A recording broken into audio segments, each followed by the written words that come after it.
မင်္ဂလာပါပရိသတ်ကြီးတို့ဒီကနေ့မှာတော့2016ခုနှစ်ကထွက်ရှိထားခဲ့တဲ့ကိုရီးယားတဲထရင်ဘိုစက်ကားတကားကိုတင်ဆက်ပေးသွားရှင်ပါတယ်။ငင်းချမ်းတယ်လို့ထင်ရတဲ့ရွာလေးတွေ့ရမှာဆိုရင်တော့ထူဆန်ပြီးပြင်းထန်စွာတည်ကြည်မှုတွေဖြစ်ရတဲ့ပလိတ်ယောဂတစ်မျိုးကရုတ်တရက်ဖြစ်ပေါ်လာခဲ့ရပါတယ်။ဒီထူဆန်တဲ့ယောဂရဲ့နောက်ွယ်ကအကြောင်းရင်းကိုတို့တွေရှာတွေ့ကြမလား။စက်ကားကတော့ဂျွန်ကူးဆိုတဲ့ရဲအရာရှိတအုပ်အစုလိုက်အပြုံလိုက်လူတက်မှုဖြစ်စဉ်နေရာတစ်ခုကိုလာယာကနေစတင်ခဲ့ပါတယ်။သူတို့ဟာလူတိုင်းကိုဓာတ်နဲ့ထိုးပြီးတော့တတ်နေတာတိတာတဲ့အမျိုးသားတယောက်ကိုလည်းဖမ်းဆီးထားပါတယ်။ဒီအမျိုးသားကတော့အမည်မသိတဲ့ယောဂတစ်မျိုးကူးဆက်ထားခံရပုံပေါ်ပြီးသူ့ရဲ့ခန္ဓာကိုယ်ပေါ်ကအဖုအပိတ်ဝင်နဲ့ပြည့်နေခဲ့ပါတယ်။သူတို့ကဒီလူဟာမကောင်းတဲ့မိုးတစ်မျိုးစားမိခဲ့တာကြောင့်ဖြစ်မယ်လို့ထင်နေကြပါတယ်။အဲဒီနောက်သူတို့ကတခြားတအိမ်ကိုရှေ့ခံလိုက်ကြပြီးဂျွန်ကူကအိမ်ဝင်ပေါက်မှာတည်နေတဲ့အပင်တွေကိုမြင်ခဲ့ရပါတယ်။အိမ်အထဲမှာဆိုရင်တော့အတိုက်တစ်ခုလိုမျိုးညက်ပတ်ပေးနေတဲ့အခန်းတစ်ခန်းကိုတွေ့ရှိခဲ့ပြီးတော့ဒီနေရာကမူးခင်းနေရလို့သူတို့ထင်နေကြပါတယ်။ရဲစခန်းမှာဂျွန်ကူနဲ့သူ့ရဲ့လုတ်ဖော်ကင်ဖက်တို့ကတောအုပ်အထဲမှာမုတ်ဆိုးတယောက်ကလူစိမ်းတယောက်ဟာတရိษံအတီးတကောင်ကိုစားနေတာမြင်ခဲ့တယ်ဆိုတဲ့ကောလာဟာလတစ်ခုအကြောင်းကိုပြောနေကြပါတယ်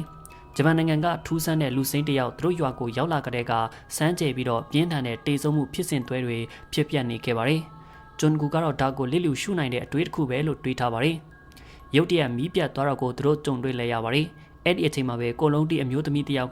ရဲစခန်းထဲကိုစိုက်ကြည့်နေတာသူတို့တွေ့လဲရပါတယ်။သူတို့အပြင်ထွက်ကြည့်လိုက်တဲ့အချိန်မှာတော့သူမကထွက်သွားခဲ့ပါပြီ။နောက်တနေ့မှဆိုရင်တော့ဂျွန်ကူကလည်းကားထဲမှာသူ့ရဲ့ဇနီးကိုလိန်ဆက်ဆန်နေခဲ့ပြီးသူ့သမီးလေးကမြင်သွားခဲ့ပါတယ်။အဲ့ဒီနောက်သူဟာဒီအကြောင်းကိုသူ့သမီးရှောက်မပြောအောင်လို့သူ့ရဲ့သမီးလေးကိုပစ္စည်းများစွာဝယ်ပေးခဲ့ပါတယ်။ညရောက်တဲ့အခါအိမ်တအိမ်ကအမျိုးသမီးတယောက်ကြောင့်မီးလောင်ခဲ့ပြီးသူမကသူမရဲ့မိသားစုကိုလည်းတတ်ခဲ့ပူပါတယ်။သူမစီမှာဆိုရင်လည်းအဖုအပိတ်တွေနဲ့ကူးဆက်ခံထားရတယ်လို့တခြားမျက်မြင်တွေကအတီးပြုပြောကြပါတယ်။ဂျွန်ကူဟာအခင်းဖြစ်ပွားရာနေရာမှာပထမဆုံးအကြိမ်အနေနဲ့ဒဇိန်ပြစ်သူကိုတွေ့ခဲ့ပါတယ်။သူကသူမရဲ့အိမ်ကိုမီးရှို့ခဲ့တဲ့လူဟာအရင်ညကကိုလုံးတီအမျိုးသမီးပဲဖြစ်ရမယ်လို့ဆက်ဆက်တွေးတောနေခဲ့ပါတယ်။သူ့ရဲ့တငယ်ချင်းတယောက်ကဒီအမျိုးသမီးဟာဒဇိန်ရဲ့အဓမ္မကျင့်တာကိုခံခဲ့ရပြီးသူမကိုယူသွတ်သွားစေခဲ့ပြီးတော့ညဖက်တွေမှာကိုလုံးတီနဲ့ရွာထဲမှာရှောက်ပြေးနေတယ်လို့ပြောပါတယ်။ဂျွန်ကူကတော့တက်တီမရှိတာကြောင့်ဒါကိုကောလာဟာလတစ်ခုလိုပဲယူဆနေစေပဲဖြစ်ပါတယ်။ဂျွန်ကူဟာမီးလောင်ပြကျသွားတဲ့အိမ်ကိုစောင့်ကြည့်နေစီမှာပဲထူးဆန်းတဲ့အမျိုးသမီးငယ်လေးတယောက်ကသူ့ကိုကြောက်တုံးရင်နဲ့ပစ်ပြီးနောက်ဆက်ခဲ့ပါတယ်။အဲ့ဒီနောက်သူမကလူတက်မှုကိုကိုယ်တိုင်မျက်လုံးနဲ့မြင်ခဲ့တယ်လို့မျိုးလူတက်မှုအသေးစိတ်ကိုသူ့ကိုပြောခဲ့ပါတယ်။သူမကသူ့ကိုအရင်ကထပ်ပို့ပြီးတော့ဒီတစိမ့်ကိုမကြတွေ့နေမယ်ဆိုရင်တော့သူအလိုက်ခံနေရပြီဆိုတဲ့အကြောင်းတတိပေးပြောဆိုလိုက်ပါတယ်။ဂျွန်ကူကလည်းသူ့ရဲ့လှုပ်ဖို့ကင်ဖက်ကိုဖုန်းဆက်လိုက်တဲ့အခါမှာတော့အမျိုးသမီးလေးကလည်းထွက်သွားခဲ့ပါပြီ။ဒါပေမဲ့သူမပြောခဲ့တဲ့အတိုင်းဂျွန်ကူရဲ့သမီးက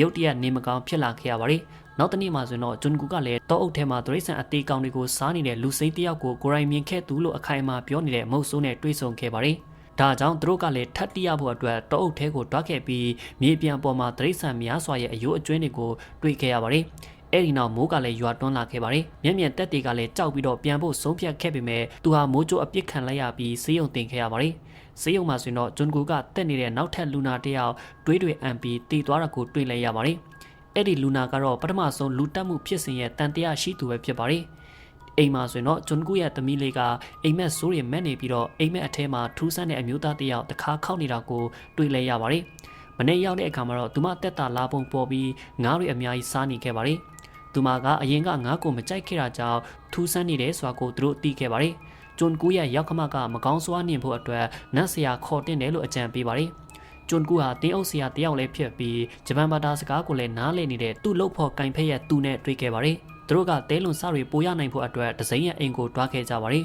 ။ဂျွန်ကူကထူးဆန်းတဲ့ရစ်ပလင်တစ်ခုရှိနေတဲ့အခန်းတစ်ခုကိုတွေ့ခဲ့ပြီးတော့သူ့ရဲ့လှုပ်ဖို့ကင်ဖက်ကတော့ကူးဆက်ခံရပြီးတည်သွားပြီးတဲ့လူတိုင်းရဲ့ဓာတ်ပုံတွေနဲ့ပြည့်နေတဲ့အခန်းတစ်ခန်းကိုရှာတွေ့ခဲ့ပါတယ်။ဂျွန်ကူရဲ့သမီးလေးရဲ့ရှူးဖနက်ကိုလည်းတခြားပစ္စည်းတွေအကြားမှာရှာတွေ့ခဲ့ပါတယ်။လူစိမ်းဝင်လာတဲ့အခါသူတို့ကအိမ်ကိုပြန်လာခဲ့ကြပါတယ်။ဂျွန်ကူကလည်းသူ့ရဲ့သမီးလေးကိုလူစိမ်းနဲ့တွေ့ဘူးသလားလို့မေးခဲ့ပါတယ်။သူ့ရဲ့သမီးလေးကတော့လုံးဝကိုယူးယွင်းကြောင်နဲ့သူ့ကိုကန်ကြောက်ပြောဆိုနေခဲ့ပါတယ်။သူကလည်းထွက်သွားခဲ့ပြီးတော့ညဖက်မှာပြန်လာခဲ့ပြီးသမီးရဲ့စုပ်အထဲမှာထူးဆန်းတဲ့ပုံရင်းနဲ့ကို့အပေါ်မှာအဖုအပိတ်တွေကိုတွေ့ခဲ့ရပါတယ်။သူမကလည်းနိုးလာခဲ့ပြီးသူတို့သူမကိုထိန်းချုပ်နိုင်ရှင်အထိသူ့ကိုပို့ပြီးဒေါသတကြီးနဲ့ပြောဆိုနေခဲ့ပါတယ်။သူ့ရဲ့ရောက်ခမကတော့နာမည်ကြီးနတ်ဆရာတယောက်ဖြစ်တဲ့အီကွန်ကိုဆက်သွယ်ထားပြီးပြီလို့သူ့ကိုပြောပါတယ်။မနေ့ကမှဆိုရင်တော့ဂျွန်ကူကတင်းအုပ်ဆရာနဲ့အတူလူစိမ်းရဲ့အိမ်ကိုပြန်သွားခဲ့ပြီးတော့သူနဲ့ထိတ်တိုက်ပြောဆိုခဲ့ပါတယ်။ဒါပေမဲ့သူအိမ်ထဲကိုဝင်ကြည့်တဲ့အခါမှာတော့လူစိမ်းဟာသူမနေ့ကတွေ့ခဲ့တဲ့ဓာတ်ပုံရင်းနဲ့ပစ္စည်းတွေအားလုံးကိုမီးရှို့ထားပြီးနေပါပြီ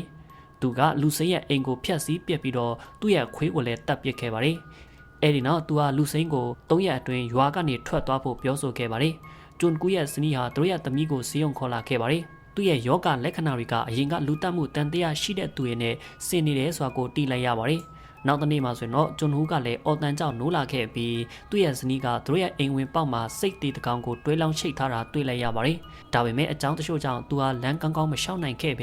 လဲပဲလဲကျနေခဲ့ပါတယ်။သူတို့ကသူ့ကိုဒေတာအတွင်းကအဆိုင်ကုထုံးဆရာတယောက်စီခေါ်လာပြီးခဲ့ပြီးတော့တမီးဖြစ်တဲ့သူကိုအိမ်နီးချင်းစီမှာထားခဲ့ပါတယ်။ဒါကအမားကြီးတစ်ခုဖြစ်ခဲ့ရပါတယ်။သူတို့အိမ်ကိုပြန်လာတဲ့အခါမှာတော့သူတို့ရဲ့သမီးကအိမ်နီးချင်းကိုကတ်ကြီးနဲ့ထိုးတက်ခဲ့တယ်ဆိုတာကိုတွေ့လိုက်ရပါတယ်။နတ်ဆရာအီကွန်ရောက်လာခဲ့ပြီးအထဲမှာကြီးကန်းအတီးတကောင်ရှိနေတဲ့အိုးတလုံးကိုရှာတွေ့ခဲ့ပါတယ်။သူကဂျပန်လူမျိုးလူစိမ်းဟာတရေတကောင်ဖြစ်ပြီးတော့မကောင်းကျိုးဝါနေဖို့အတွက်စီစဉ်နေတာလို့ပြောပါတယ်။သူကကျင့်စဉ်ဟာခန္ဓာကိုယ်ထဲကနေဝိညာဉ်ထွက်ပြီးတော့လောက်ရမှာဖြစ်ပြီးဘာပဲဖြစ်နေနောက်ဆက်လို့မရဘူးလို့ပြောပါတယ်။အဲ့ဒီအချိန်မှာနောက်ထပ်လူတက်မှုတစ်ခုကဖြစ်ပွားခဲ့ပါတယ်။လေတမားတယောက်ကသူ့ရဲ့မိသားစုတစ်ခုလုံးကိုတပ်ပစ်ပြီးတော့သူတို့ကိုရေတွင်းတွင်းထဲပစ်ချထားပါတယ်။ဒါကလည်းအဖုအပိန့်တွေရဲ့တထက်ထဲနဲ့တူတဲ့ဆလံပဲဖြစ်ပါတယ်။နောက်တနေ့မှဆိုရင်တော့အီကွန်ကရိုးရာကိုလှုပ်ခဲ့ပါတယ်။လူစိမ်းကလည်းကုန်တင်ကားတစ်စီးထဲမှာတည်နေတဲ့လေတမားကိုဝင်ပူးဖို့သူ့ရဲ့ကိုယ်ပိုင်ရိုးရာတစ်ခုကိုလုံနေခဲ့ပါတယ်။အီကွန်ကရိုးရာကိုလုံနေစင်မှာပဲဂျွန်ကူရဲ့သမီးကနာကျင်ပြီးတော့အော်ဟစ်နေကရိုးရာကိုရက်ပြီးဖို့တောင်းဆိုနေခဲ့ပါတယ်။ဂျွန်ကူကအီကွန်ရဲ့ရိုးရာကိုနောက်ဆက်ခဲ့ပြီးသူ့သမီးကိုစေးရုံခေါ်လာခဲ့ပါတယ်။ဂျာဝင်နောက်ဆက်လိုက်တာကအချိန်တခဏတော့သူ့ရဲ့သမီးကိုဘေးကင်းစေခဲ့ပါတယ်။လူစိမ်းကဒဏ်ရာတချို့ရခဲ့ပေမဲ့လည်းအသက်ရှင်နိုင်ခဲ့ပါတယ်။ထူးဆန်းတဲ့အမျိုးသမီးငယ်ကိုလည်းလူစိမ်းရဲ့အိမ်မှာတွေ့ရပါတယ်။နောက်တနေ့မနေ့ခင်းမှာဆိုရင်တော့ဂျွန်ကူကသူ့ရဲ့တငယ်ချင်းတွေကိုလူစုပြီးတော့လူစိမ်းကိုဖမ်းဖို့ထွက်လာကြပါတယ်။တေတဲ့လူတယောက်ဖြစ်ပြောင်းလဲနေတဲ့တေခဲ့တဲ့လေသမားကိုသူတို့တွေ့ခဲ့ကြပါတယ်။နောက်ဆုံးမှာတော့သူတို့ကလေသမားကိုထုရိုက်နိုင်ခဲ့ပါတယ်။အဲ့ဒီနောက်မှာပဲသူတို့တွေကလူစိမ်းကိုမြင်လိုက်ပြီးသူ့ရဲ့အနောက်ကိုလိုက်ကြပါတယ်။လူစိမ်းဟာ6ကံပါကနေခုန်ဆင်းပြီးတော့ပုံနေတာကြောင့်6ကံပါအပေါ်ရောက်တဲ့အခါမှာသူတို့ကသူ့ကိုလွတ်သွားကြပါတယ်။သူတို့ပြန်ကြတဲ့အခါမှာတော့ဂျွန်ကူကသူ့ရဲ့ကုန်တင်ကားကိုအချိန်မထိန်နိုင်ခဲ့ပဲလမ်းတစ်ဖက်ကိုရိမ်သွားစေခဲ့ပါတယ်။အဲ့ဒီလိုကားရိမ်သွားတာကြောင့်လူတစ်ယောက်ကသူ့ကားအရှိဖုံးကနေဝင်တိုက်မိခဲ့ပါတယ်။သူတို့ကလည်းကားပေါ်ကနေဆင်းကြည့်ပြီးသူဟာသူတို့လိုက်နေတဲ့လူစိမ်းဖြစ်နေတာကိုတွေ့လဲရပါတယ်။သူနဲ့သူ့ရဲ့လူတွေကလည်းလူစိမ်းရဲ့အလောင်းကို6ကန်းပါပေါ်ကနေပစ်ချလိုက်ပြီးတော့ထူးဆန်းတဲ့အမျိုးသမီးငယ်ကိုတောင်ကုန်းထိပ်မှာနောက်တစ်ကြိမ်ထပ်တွေ့လိုက်ရပါတယ်။သူ့ရဲ့သမီးလေးကလည်းတက်တာလာခဲ့ပြီးသူမကိုအိမ်ပြန်ခေါ်လာခဲ့ပါတယ်။ညရောက်တဲ့အခါမှာတော့ရဲတွေကဂျွန်ကူရဲ့လှုပ်ဖို့ကင်ဖက်ကူးဆက်ခံရပြီးတော့သူ့ရဲ့မိသားစုကိုတပ်ပစ်လိုက်တာတွေ့ခဲ့ရပါတယ်။အီကွန်ကဂျွန်ကူကိုဖုန်းဆက်ဖို့စူးစမ်းပေမဲ့သူဟာဖုန်းကိုမကင်ခဲ့ပါဘူး။အီကွန်ကသူ့ရဲ့အိမ်ကိုတွားခဲ့ပေမဲ့ထူးဆန်းတဲ့အမျိုးသမီးငယ်လေးကကြားပြက်ဝင်လာကသူ့ကိုတွေးတွေထွက်ပြီးအလွန်အံ့စီခဲ့ရင်းနဲ့မြို့ထဲကနေထွက်သွားဖို့ပြောခဲ့ပါတယ်။သူကလည်းကြောက်ပြီးတော့ကားပေါ်တက်ကမောင်းပြေးသွားခဲ့ပါတယ်။မြို့ထဲကထွက်သွားဖို့စူးစမ်းနေတဲ့အီကွန်ဟာကျိုးကောင်အုပ်တအုပ်ကိုဖျက်ခဲ့ရပြီးတော့ပြန်လှည့်ဖို့တွန်းအားပေးခံနေရပါတယ်။ဂျွန်ကူကလည်းအီကွန်စီကအဝင်ကောများစွာကိုတွေ့ရပြီးပြန်ခေါ်ခဲ့ပါတယ်။အီကွန်ကလူစိမ်းဟာလူကောင်းတစ်ယောက်သာဖြစ်ပြီးသူအထင်မှားခဲ့တာပါလို့ဂျွန်ကူကိုပြောပြပါတယ်။ထူးဆန်းတဲ့အဲ့ဒီအမျိုးသမီးငယ်လေးကပဲမကောင်းဆိုးဝါးဝိညာဉ်ဖြစ်တယ်လို့ဆက်ပြောခဲ့ပါတယ်။သူဟာဂျွန်ကူကိုအိမ်ကိုတက်တက်သွားဖို့ပြောပါတယ်။ဂျွန်ကူကလည်းသူ့ရဲ့အိမ်အရှိမအမျိုးသမီးငယ်လေးနဲ့တွေ့ခဲ့ပါတယ်။သူမကသူ့အိမ်ကိုတွားမယ်ဆိုရင်တော့သူ့မိသားစုထဲကလူတိုင်းတေသွားလိမ့်မယ်လို့ပြောပါတယ်။လူစိမ်းကသူ့မိသားစုကိုများခေါ်ဖို့အစာအဖြစ်အသုံးပြုပြီးသူ့ကိုစောင့်နေတာဖြစ်ပါတယ်။အဲ့ဒီလူစိမ်းကတည်နိုင်တဲ့လူတစ်ယောက်မဟုတ်ပါဘူး။သူမဟာသူမကာကွယ်ပေးတဲ့အကြောင်းကိုလည်းပြောပြပါရယ်။ဒါပေမဲ့ဂျွန်ကူအိမ်ကိုမတွားခင်ကျဖ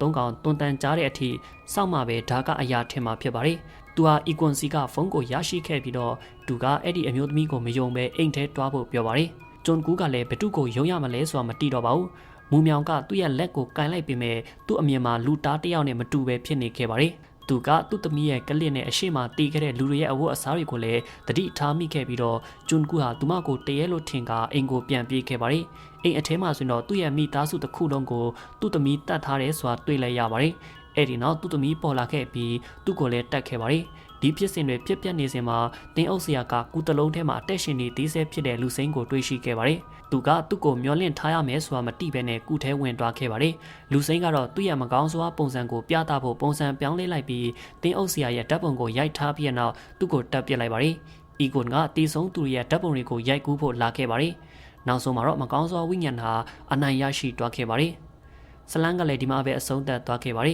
။ကြည့်ရှုပေးကြပရိသတ်များအားလုံးကျေးဇူးထူးတင်ရှိပါခင်ဗျာ။